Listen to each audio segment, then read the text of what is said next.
for joining us this morning. We're thrilled that you are here and made the time. I know it's crazy out there with trying to get ready for opening the school year if you're not already considering how you're opening it or doing remote learning now. We know how important your time is, and so we definitely want to make this worth your while. I'm Alicia Tate. I have been a special educator for my whole adult career. I taught special ed for 15 years. Before that, worked in adult residential care.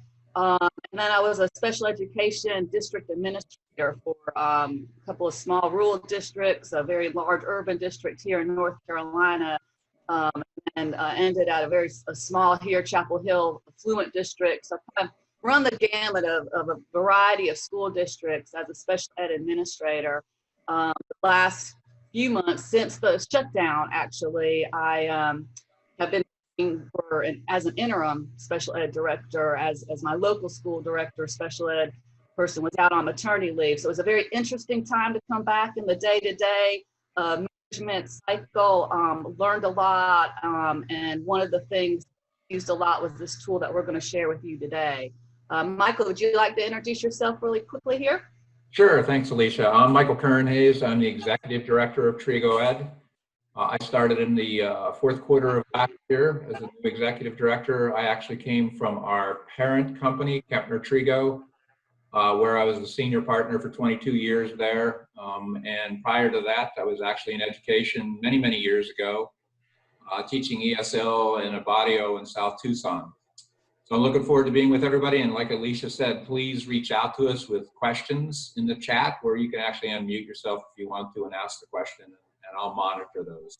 When I was a special ed director here in North Carolina, I became familiar with the Trigo Ed tools. I was in a district that was adjacent to Charlotte-Mecklenburg, which some of you may recognize as one of our largest districts in our state for sure, and in the country.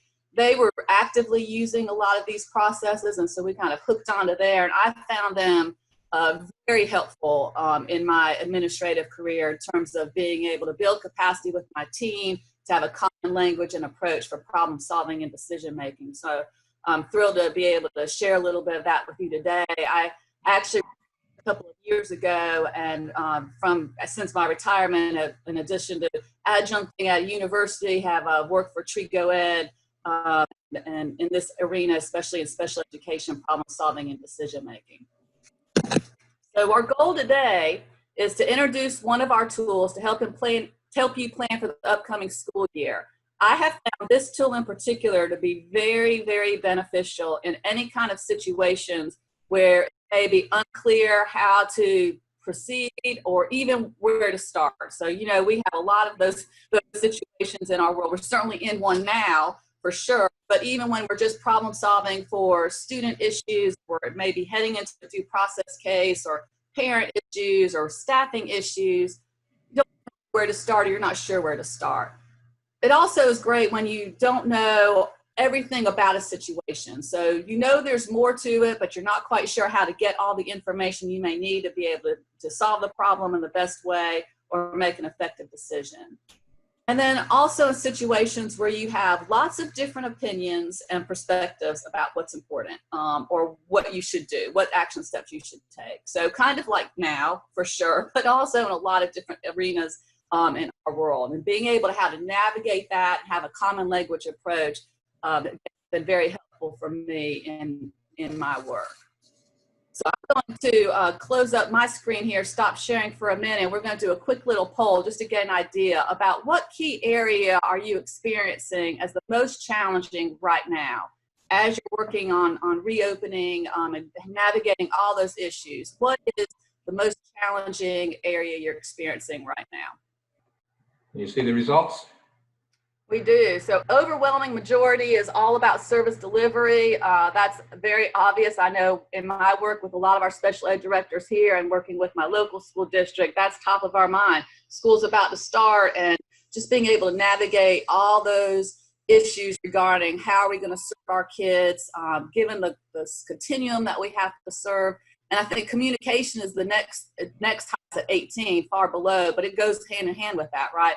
Once we know what we're doing, how are we going to communicate that? How are we going to keep on going communication? So service delivery, obviously, that's what we're all about for kids. So hopefully this tool will be able to help you navigate some of that as well as we move forward. So please continue to keep that in mind as we move forward and ask us questions along the way about that.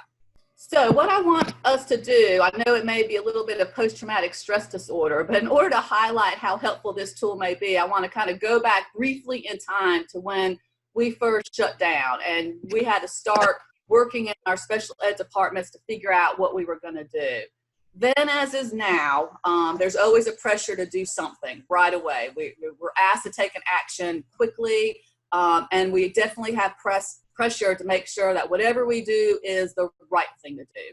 And so we are often now, and in a lot of other situations, of having a challenge to make decisions when we have so much swirling information or things are changing so fast.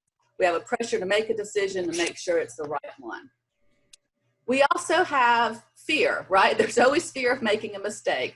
Almost impossible, if not, it is definitely impossible to make everybody happy in general, and specifically in the special ed arena where you've got so many things that are dealing with so many high stakes and emotions. And so for me, having some kind of process or tool that I could use with my teachers and my special ed leadership team, that it was a common approach and a common language on how we would deal with big issues, big complex problems that we were trying to figure out, helped us manage that fear. It didn't help make the fear go away or overcome it, because I think that's also impossible to do, but it did give us the confidence that we had something, a universal way we could move forward, and we were definitely better able to manage all of that fear that came with that. Another thing that comes along that we face when the school starts shutting down and is often in our world is panic, right? So when the coronavirus first hit and everybody was shutting down, couldn't find the paper, still can't find Clorox wipes and things like that. So there's always a panic, and we have to be able to navigate our teams to not respond to that panic right away.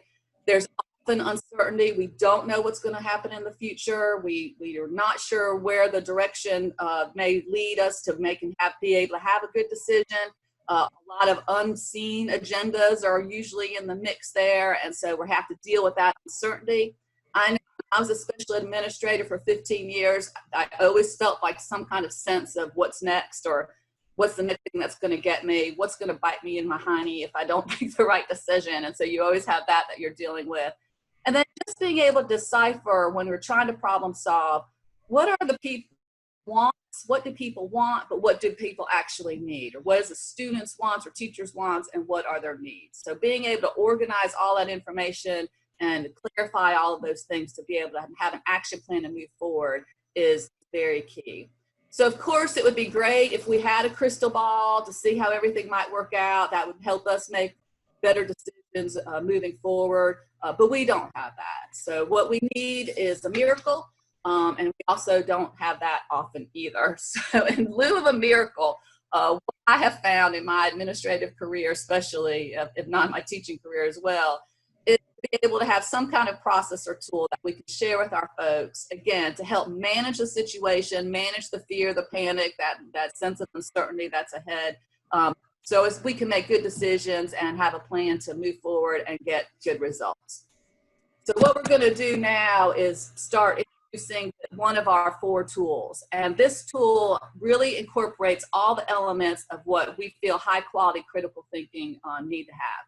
So it's going to involve getting and using good data. There's definitely a prioritization aspect to this. So we want to identify and prioritize what needs are. We'll have a plan for how to deal with existing and emerging needs. So that constant loop of getting new information, or when things change, how we can deal with that and incorporate that into our problem solving. Collaboration with stakeholders to implement plans. We all know how important that is in our world. Also consistent, frequent, and accurate communication. And then some kind of approach that uses all of these things. And our tool that we're going to spend our next 50 minutes or so with definitely incorporates all of those elements. And so just briefly, a brief history of Trigo Ed and kind of where we come from. Our parent company is Kemper Trigo. He and his Ben Trigo and Chuck Kepner were partners. They were social scientists back in the 50s and spent a lot of time studying the best decision makers at that time and what they did to be able to effectively make decisions and effectively solve problems. And in all of their research, they basically found that those effective problem solvers and decision makers, no matter what role they were in, if they were CEOs or high-ranking military officials or wherever they were, basically did very well on thinking through 4 thinking types of situations. So no matter what you may be facing, it's all going to boil down to 4 types of thinking that if you can get a good handle and process for that, you'll probably be able to face anything that may come out of you. And so one of the first thinking processes is just figuring out, all right, what's going on? We've got this complex situation and we need to be able to get our arms around it to be able to make a plan. So how do we best figure out what's going on when we've got these big, huge things we're dealing with? Another thinking process is finding out what went wrong. And so usually you're thinking about this in the past. You implemented a reading intervention program, or you put a behavior intervention plan in place, or you reorganized your department, whatever case may be, and you didn't get the results that you anticipated. And so you definitely want to know what's the root cause of that so we can fix that and make sure it doesn't happen again. Another thinking process is just making decisions. So we've got a choice we need to make. We want to make sure that we make the best placement decision, the best staffing decision, the best vendor decision to make sure we're getting the results we need for our kids. So it's a decision-making thinking process. What should we do? Which option is our best option? And then once we've made a decision, the last thinking process or thinking situation that's important is to be able to protect that decision and plan for it. So really good implementation plan. So I've made a decision about this intervention plan. I want to make sure I protect that and make sure it's implemented with the best plan in place to be able to make sure it goes the way we can expect it to. So we don't have to go back and find root cause for what might go wrong. So here's a visual that kind of gives you a bird's eye view of what our processes are that align to each of these thinking tools. And Mr. Trigo, like as Michael said, about 25 years ago, worked to form our nonprofit and align these tools to educators. And so being able to kind of figure out what's going on, the tool is called Situation Appraisal. That is the one we're highlighting for you today. As all good things have acronyms, and we know we love those in special ed arena. So our acronym for that, there's 4 steps, is SCAN. When we want to go back in time and figure out what went wrong, there's a tool called problem analysis, and there's 5 steps to that. SOLVE is our acronym we use for there. Again, the whole purpose of that one is to find your root cause.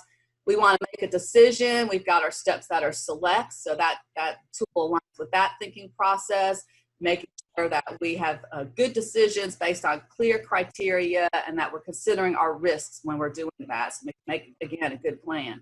And then a potential problem analysis is our 4th tool. And again, a very robust way of being able to implement and a very effective implementation plan. Whether you're doing a wide-scale implementation of a whole district-wide initiative, or you're just trying to successfully transition a student from grade 5 to grade 6. All the tools, what I like about all of these tools in my work as a special education administrator has been that they are applicable to just when we're working with issues that are just with one student, or I'm working with something that's whole district-wide or even whole community-wide. It's the same process, the same steps. The scale may be different, but it's the exact same steps. So when I would, build capacity of my staff, my teachers, my leadership team on these tools, they were applicable across them. So we're going to jump right into situation appraisal. Situation appraisal is, again, a systematic process which helps us better understand and address complex situations and issues. Again, what we're trying to do is take all this information, all this swirling information or, changing information, and break it down into manageable pieces so that we're able to find what our priorities are and make an action plan. We can use this again with teachers, principals, district leaders. I've used this with parent committees. I've used this in the community to deal with issues. I mean, pretty much everybody can use situation appraisal. And we have 4 steps to that. So the first one is to see the issues. Then we're going to clarify those issues. Then we're going to assess priorities. And that's a step that I have found in my practice before I learned this tool that I often skipped a lot or I didn't pay enough attention to. So we pay a lot of attention to making sure we're prioritizing what our issues are. And then creating an action plan. So our last step is naming next steps. At Trigo Ed, we have a template that will be popping up here as we go through the steps that kind of helps sketch these out. So you can see where we would identify the issues here. Then we're going to clarify the issues next. We've got a prioritization system that will highlight for you. We won't go into as much detail as we normally would if we were doing a full training. And then we have an action planning step. So we're going to start in this first upper left-hand corner here with identifying our issues. So we want to take a situation, whatever our situation is, we want to make sure that we're all around the table for the same purpose. I don't know about you, but a lot of times I go into a meeting, planning meeting, and there may be, if there are 10 of us in the planning meeting, we all have 10 different perspectives of exactly the reason we're there. So we spend a little bit of time to talk about, all right, why are we here? What situation are we really trying to examine?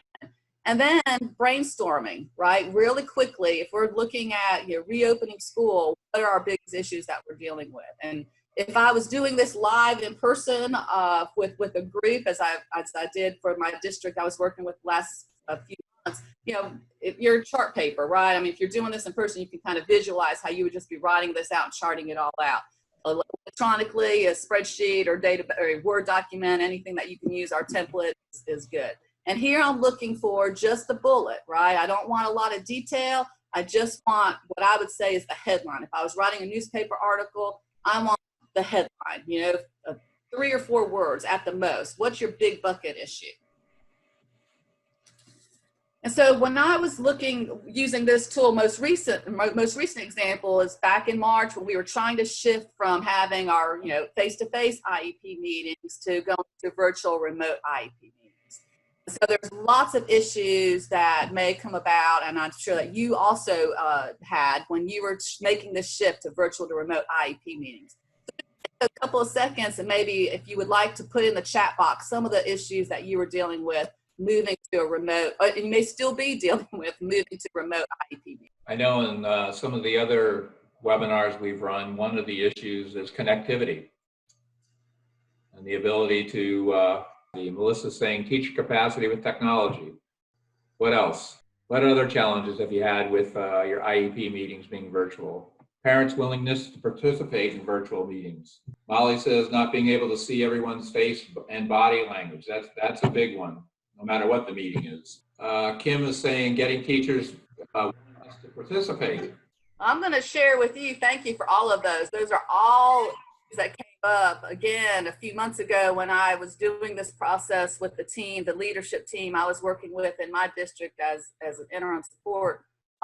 These are the things that we came up with. This is not an exhaustive list, by the way. I mean, there were a lot more than these. I've just picked a few to highlight what our process was. So and again, many of them, what you have mentioned in your chat. So attendance and attention of the IEP team members, any anxiety that they may have for this new format, technology concerns, how would we train and support our folks to be able to do this? We had a lot of conversation and concerns around confidentiality, maintaining professionalism in the virtual world, and then communication. And so what you do for the next part of the process is once you've identified what all of your issues are, and again, I would, I don't critique any of these. If anybody says something's an issue, I get it up there on the screen, right? I want to make sure this is my way of making sure, what don't I know? I know I don't know, but what don't I know? So this is a way to be able to get a handle on making sure that you have all of these things from everybody who may be impacted.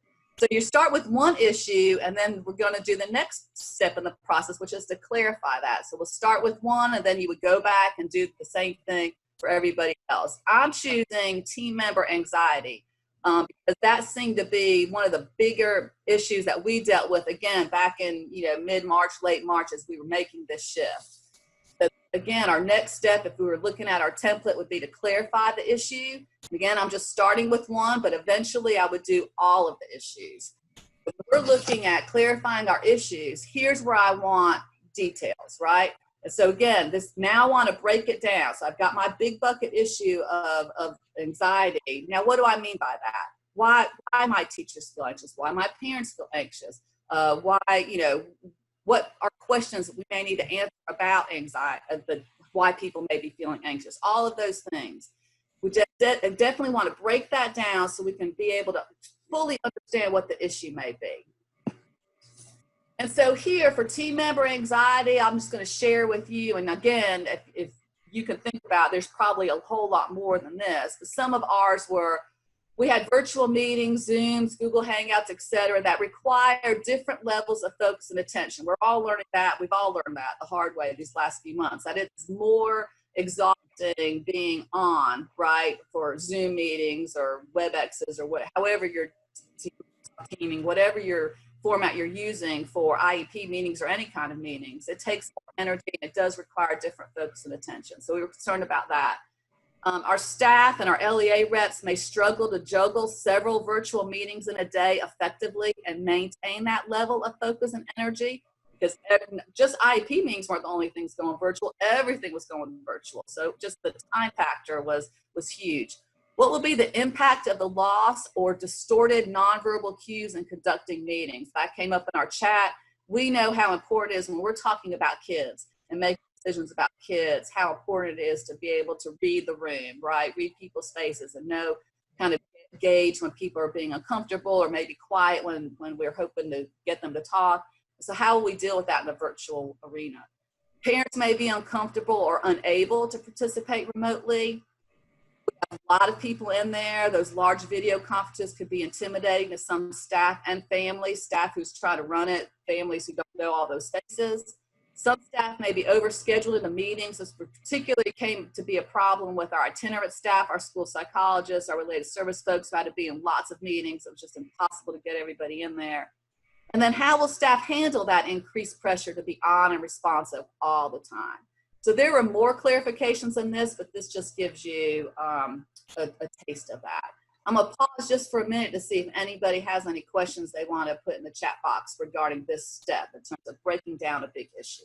My experience, Alicia, in this step is it's critical. If you've got a big issue about anxiety, what you're trying to get the clarification around is elements that you can act on. So yeah, we're anxious. How do we fix that? What does anxious mean? And that's what this does. It helps clarify things so you can go into the next steps and figure out which ones are the high priority and then how do you tackle them. Absolutely. And so a lot of times we try to get clarifications if we can put them in a question format. And you'll see here, they're not on a question format, but those that are questions, you can, being able to answer that question will naturally lead you to an action. And so it becomes important later on in the process that we'll definitely highlight. First two steps, we've identified our issues, that's scan, and then we've done C, which is clarifying of our issues. So these first two steps are the most important. But actually, the first two steps of all of our processes are often the most important because it's all about gathering good data.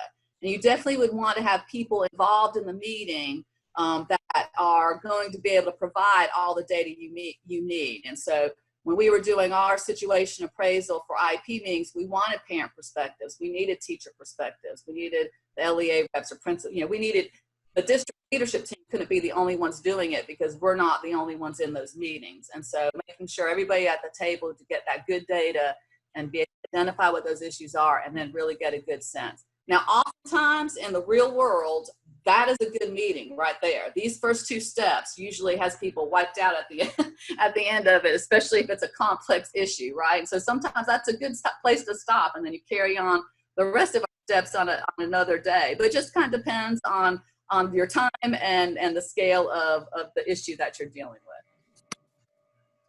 And so now we're going to move into assessing our priorities. And out of all of those things that we listed, when we clarified our team member anxiety, we need to prioritize some of those. And so that again is a step that I think gets overlooked a lot in everybody's natural problem solving abilities. At least it did for me. And so in order to assess, and again, we're going to highlight just a piece of how we use this tool, this part of this tool. We want to what to work on first. And again, we're not looking at prioritizing our big bucket issue. We want to get into the details. So we want to prioritize how do we clarify that issue. So what all of those things that made up team member anxiety, what are the most important? And we use a high, medium, or low scale. The thing that I do for high, medium, and low with my teams is I usually give them an emergency room analogy, because if it wasn't important, they wouldn't have said it. And so everything that's up there on your chart or on your screen is going to be an important issue. But if everything's a high priority, then nothing's a high priority. You're just still kind of sitting there, where do I begin? How do I even start?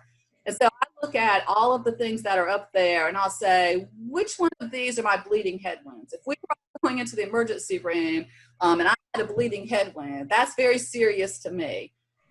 Michael broke his leg and he comes into the emergency room the same time that I come in there, and that's very serious for him. And I'm just going with the first name I see on my screen here, Jennifer. Jennifer comes in with a sprained ankle. She's in pain. That's very serious to her. And so it's very important from our own perspectives, but the emergency room doctor is not going to see it that way, right? Like the bleeding headwind is probably going to be the highest priority first. The broken leg will be the medium, and the sprained ankle will be low. We're all going to get attended to, but somebody's going to come first. And so when I'm looking at issues, clarifications of issues, that's the analogy that I use. And that to help get us at least a starting point. So you can see here, working with my team, and again, this is a lot of conversation. We pick some of these, again, they're all important and they're all going to get attended to, but where are we going to start? We that making sure staff and LEA reps are able to be in our meetings effectively and maintain attention and be effective members and engaged members was a high priority. So that was a high for us. Our parents were comfortable and they were able to participate remotely, either by phone or Google Hangout or wherever we were using. That was also very important. We definitely need our parents able to participate. Our large video conferences may be intimidating to some staff and families. That's important, but not as important as those first two. How will staff handle the increased pressure to be on and responsive all the time? That's important as well, but you know what? If we do a good job with that first high priority, some of that should be taken into effect. And so we're gonna do something about that, but maybe a bit later. We need to get these other things done first. And then what will be the impact of the loss or distorted nonverbal cues in conducting meetings? We felt that was a high priority. And so as well, so I've got 3 highs now, and that gives me a good kind of lens to at least have a starting point. What I have found in my world using this tool is that if you can take care of the high priorities, if you have a plan for those and you start working and addressing those, a lot of the medium and lows tend to get taken care of just naturally. And if they don't, then you know that you can go back. They're on there. You go back and make a plan for those. So that's just one way to be able to prioritize. And again, getting a starting point. So now once we have our things that are important to us prioritized and we know where we want to start, we're going to look at a good action plan. And lots of districts have their own versions of doing action plans. I know when I was working here at a very large urban district in my state, and I was the special ed executive director, they had their own run of show, they called it. It was action step. And so, I took all of my information I did for my situation appraisal and kind of input it into that action plan template, because it had these 3 things. We definitely want to know what we're going to do. So that's the action we're going to take. But I also want to know who's going to be responsible for it, and then have a target date for that. So, those are the 3 steps you need to have. If you don't have who's going to be responsible for it, if you don't have an actual date, things tend to slip through the cracks. So as long as your action steps have, or action plans have those 3 steps, then you're in good shape. So again, as I've just said, you want for every actionable issue, for anything that was a high priority, you start there. What needs to be done, by whom, by when? Are there decisions we need to make? That might be part of an action plan. Is there something that's gone wrong and something we've done before and we need to find out why? We have to make any decisions or any changes. Your action steps need to be very, very specific so that anybody who wasn't part of the process before could see exactly what it is that they may need to be doing. So here's an example. We had many more action steps than this, but here's just a highlight. My actions were varied according to what were our high priorities. So first, we were going to create a schedule of protected blocks of time to devote to IEP meetings to avoid overscheduling. So we were working with our LEA reps and SPED teachers, our program specialists for that, to try to be able to work again with our district protocols on being able to block times for meetings as best we can. That often that our IEP meetings based on parent convenience don't work out that way, but at least having a starting point. We wanted to share best practices guidance for virtual meetings with staff and families prior to a meeting. And so who was going to do that? The leadership at the SPED department was going to kind of take care of getting that information together, but then our SPED case managers be sure to share that with the IEP team members and families before meeting. Develop meeting tips and helpful hints in family-friendly language, including non-virtual options such as a phone conference. Our team lead school admin district admin was doing that by March 20th. And then developing a survey to take a temperature read on meeting concerns on a regular basis and adjust as needed. So anytime we're implementing anything, it's always good to check on that, just like good behavior intervention planning or any intervention planning, right? You do some progress monitoring. So how would we progress monitoring how well we were doing with this plan for our virtual remote meetings? So we were going to start those on April 10th, and then we were doing those ongoing. Now, in real life, I had actual names up here. I didn't have titles, right? But the dates are definitely the same. And so now we've covered every part of situation appraisal. We've identified our issues. We've clarified our issues. We've assessed our priorities based on seriousness. Again, you'll see more things on priorities in our template because we go into a lot more detail about a real robust way we can prioritize all those clarifications in a full training. And then we've got our action planning. And so now what we want to look at, since we've already looked at how I used this process in the past, how might we be able to use it now in the future? And so although this is quickly becoming the past too, because many of us are already down the road of school reentry, there's lots of issues that keep coming up around school reentry. And so we're going to practice using the tool on those kinds of issues. So kind of, be thinking about the issues that you're dealing with now as you're navigating your school opening up here in these next few weeks. And we'll kind of quickly go through this application. So our first step again is to see the issues. So what issues do you need to consider as you're preparing for the return of your special education teachers and students? What are some of the things that your teams are talking about now as you are planning your reentry? And please use the chat box to list some of those things that you've been discussing in your districts or organizations. I know, Alicia, recently you were working in a district. What were some of the issues they were seeing as they were planning reentry?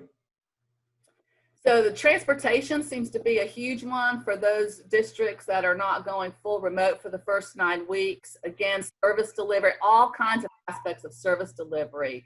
How are we going to handle our students that have visual or hearing impairments in the virtual format? What do we do with our students with the most significant disabilities who can't access directly, often virtual remote learning? How are we going to handle future concerns about compensatory services, not so much compensatory education, but our supplementary COVID services? If we're not going back face to face, how can we do all that catch up work? How can we make sure we're aligning it? There's lots of things that are going on. Dealing with parent concerns, all of those issues are coming up. A big one now in North Carolina, because we have parents who have the option, as they should, in terms of, even if we go back to a hybrid model, parents have the option to be able to go all remote. So how will we navigate that kind of midstream? How will that impact staffing? How will that impact our technology concerns? How will we kind of reorganize ourselves around that? So here are some things that I've been working with my team here on. And again, this is not an exhaustive list. This is just a piece of it. We've got staffing issues, as I mentioned. We've got new safety and hygiene protocols for everybody, making sure our students' social and emotional mental health needs are taken care of, and we've got a plan for that. Again, not an immediate concern, but as for the next school year and the couple of years after that, any ESY and compensatory education issues that may be coming about that from being shut down or being behind, continuity and access to learning, medically compromised students and staff, communication both within our own department and our school district and with our community and families, our how we're able to collaborate and align with whatever's going on in general ed in terms of reentry. Budget is always a concern, and as I've mentioned, transportation. And again, there's a lot more than that. So our next step, once we've kind of exhausted all of what the big issues may be, and this may be an ongoing situation appraisal where these things are just adding to a list that's kind of ongoing, we're going to clarify these. And so I would say of each of these issues, what concerns do we have, right? And what's the most important one that we need to break down first? And what do you mean by whatever this issue is?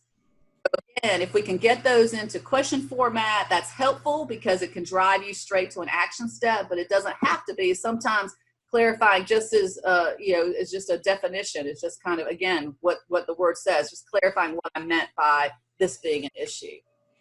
So I'm going to take staffing issues as the example to clarify, because that's kind of top of my mind now as I'm working with my local district and a lot of the special ed directors here in North Carolina. Staffing is becoming more and more of an issue. So we definitely need to identify what all those issues are. So we know there's a ton of them. Let's connect with our HR department and other folks to see what issues we need to address. The sooner the better.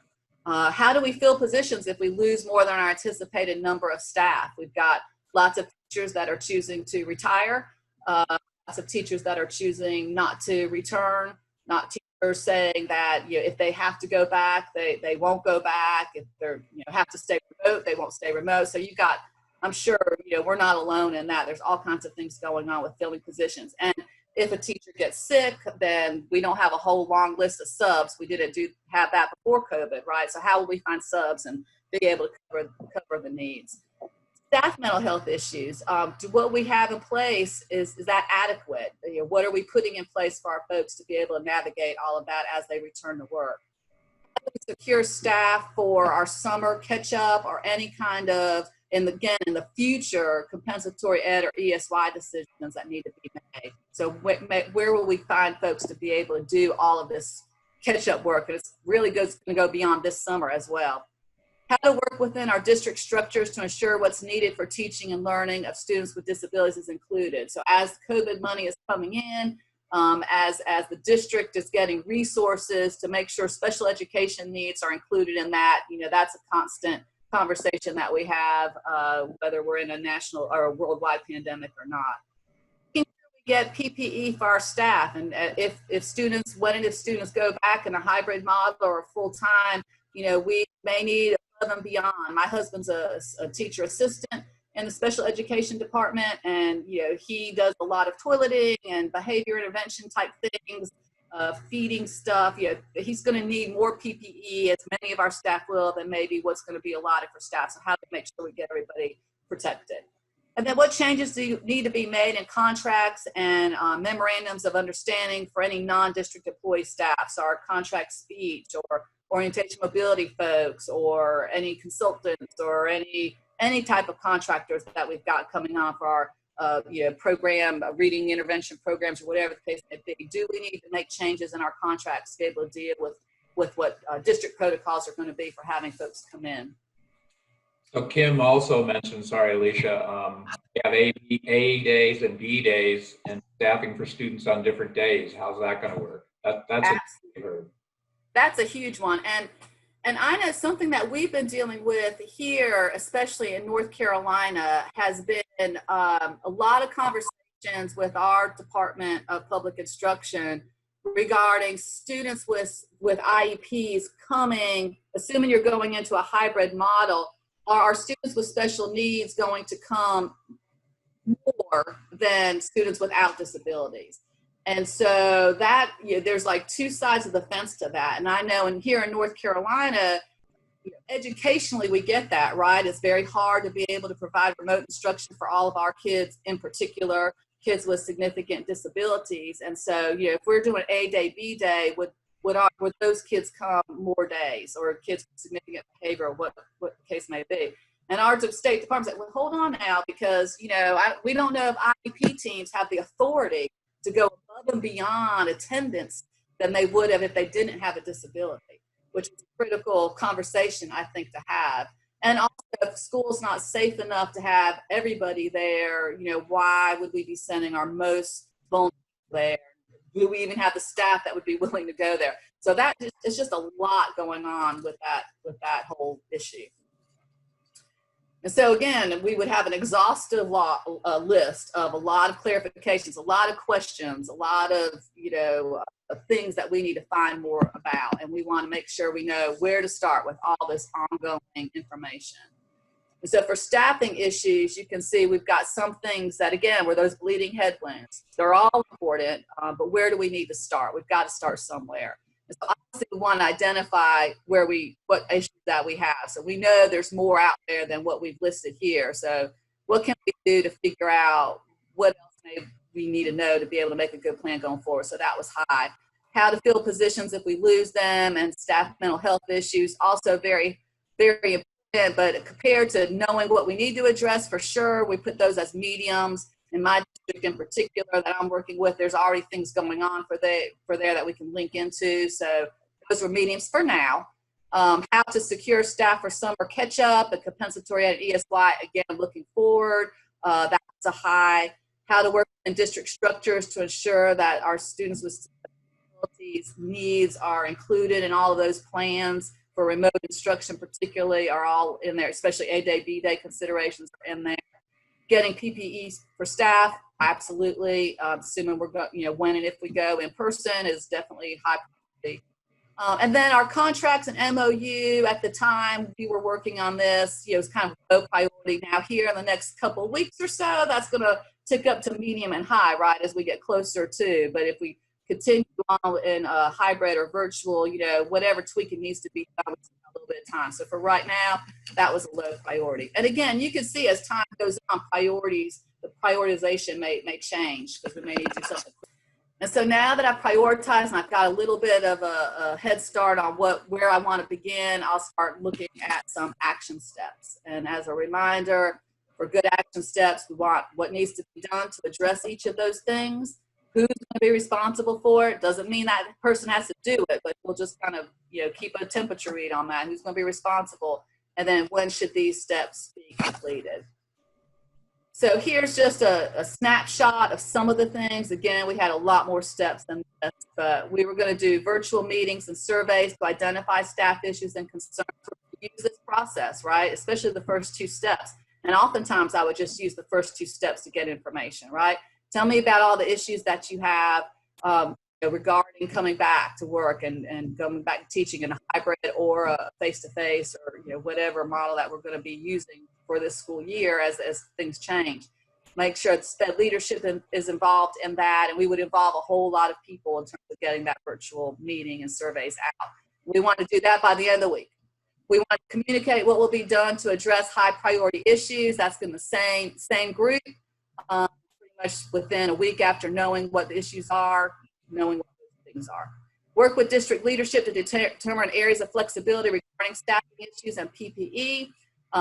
Involve the HR department in that. As a cabinet member, definitely would have those conversations. Administrator would be involved in that. That's going to be done by June 8th.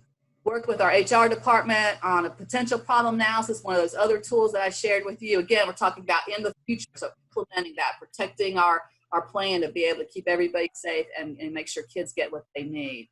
HR, EC, or special ed administration would be working on that, and that would be July 4th. Now, typically in my world, when I'm a special ed administrator, I add 2 more columns to this, right? So I just don't want to leave things hanging. So for every action that I would need, I had another column next to the by when column that would be, all right, well, what are my results? And then I have another column that says next steps. So I have an ongoing action step. So for every action, I have some type of result and some type of next step after that.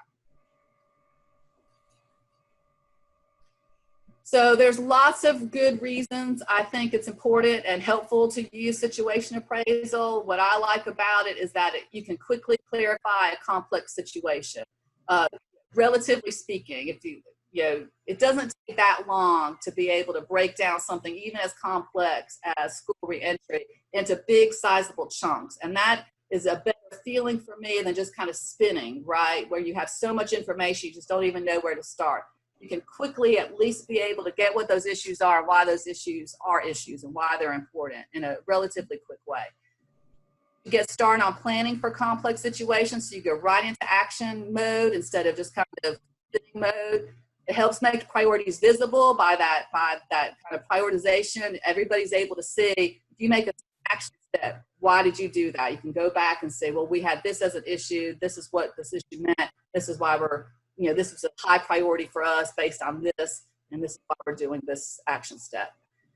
You also can get it's a good way to get people's reaction to a proposed solution or course of action. So sometimes if I was thinking about making a move on something, I would do a quick situation appraisal just to get, all right, what are the issues going to be if we move forward? So I kind of use it a little bit as a planning tool.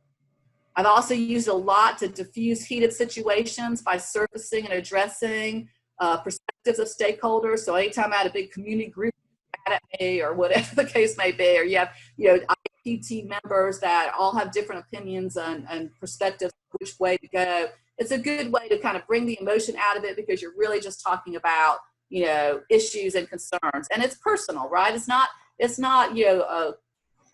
quantitative data, it's qualitative data, but it's using a good format to be able to dial down emotion and really just kind of get everything listed up there. And it then addresses continuous improvement, what's going on. So I, again, use it as a temperature reading a lot of times. And my favorite reason for using situation appraisal is it gives us a reason. I know in many times I have to take an action, but I wasn't really sure why. You get a directive to do this from the superintendent or from the State Department. You're not really sure why you're doing it. And here you can align any action that you're taking, again, back to what the issue was that drove that action step, what we meant by that issue, why it was important, and why it was prioritized above and beyond some other things. So it kind of gives you a good rationale for being able to communicate your plan. I use this situation appraisal tool and just about everything, right? High stakes complex meetings. I used it as a staff meeting. It was a rolling agenda item. So we had issues and clarifications kind of as our agenda items and kept that going. Department meetings, definitely used it anytime I was making a change, and again, get that temperature read. Anytime I had community concerns, any of my task force or focus groups, we use this tool to be able to get information. Always used it in thinking about student transition planning, and there's tons of others. So if any of you have ideas as when this tool might be appropriate or what you think it might be for you in your own work experience right now, please share those in the chat box. I know, Alicia, we're seeing situation appraisal being used quite a bit as people start into their reentry plan and their they've got a very complex issue around reentry, whatever that plan might look like. And they're taking the issues as they do it and breaking them into groups. So it might be a whole host of transportation issues or a whole host of food service issues. And then they'll take that transportation bucket and start to clarify that with the right technical people involved. Yeah, that happens a lot, especially in something as complex as school reentry during a worldwide pandemic.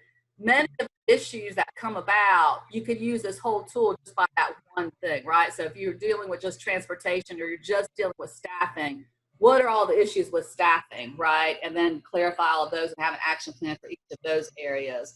That is a very helpful tool for that. Again, when you have a huge issue, you've got big bucket issues, a whole big list of them. Sometimes doing a separate situation appraisal, even if you're just doing the first two steps, is very helpful for each of those.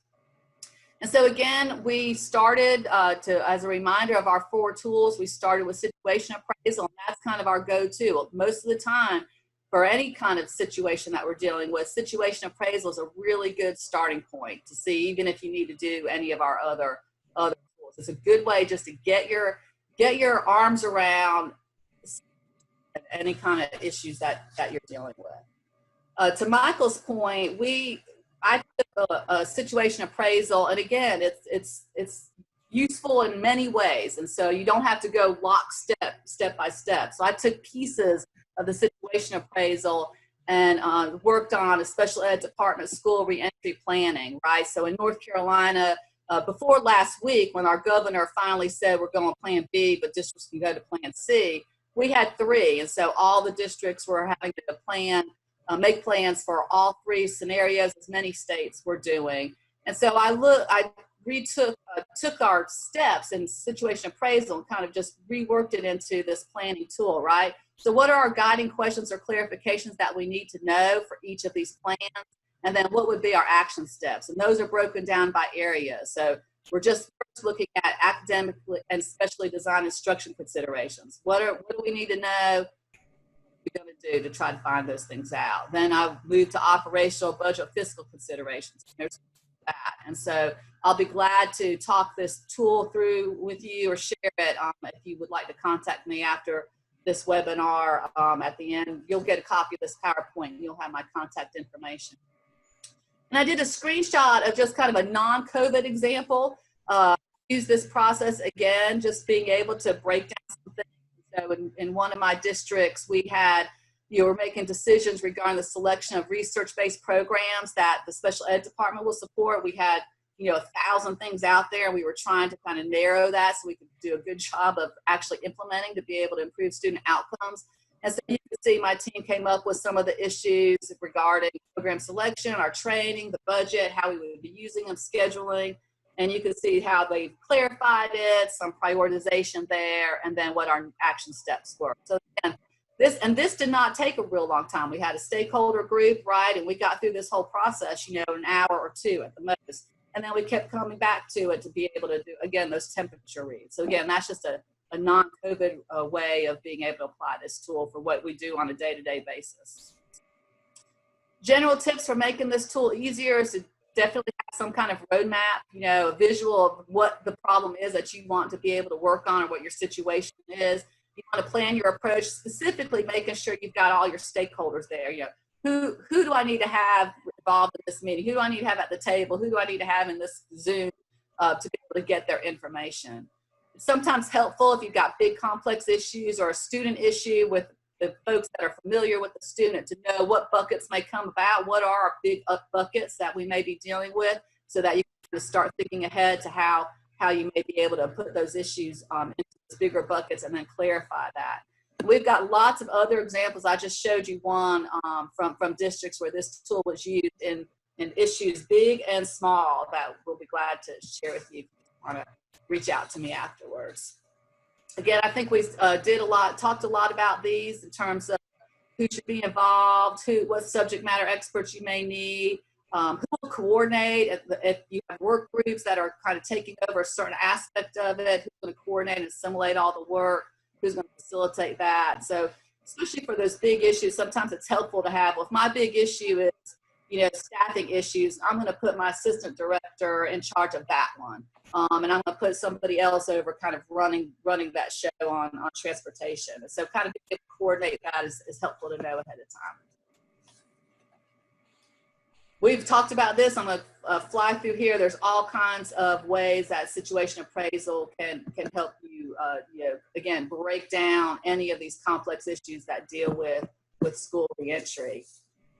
Anytime that I'm working with groups, I know many of you probably are participating in the case webinars, but I think I always flash this up here because it's a good reminder for us in this COVID era to be able to think about our 4 priorities for special education, focusing on our safety, health, and welfare, that case is endorsing, providing faith as best we can, as many people as we can, making sure we're documenting whatever we're doing.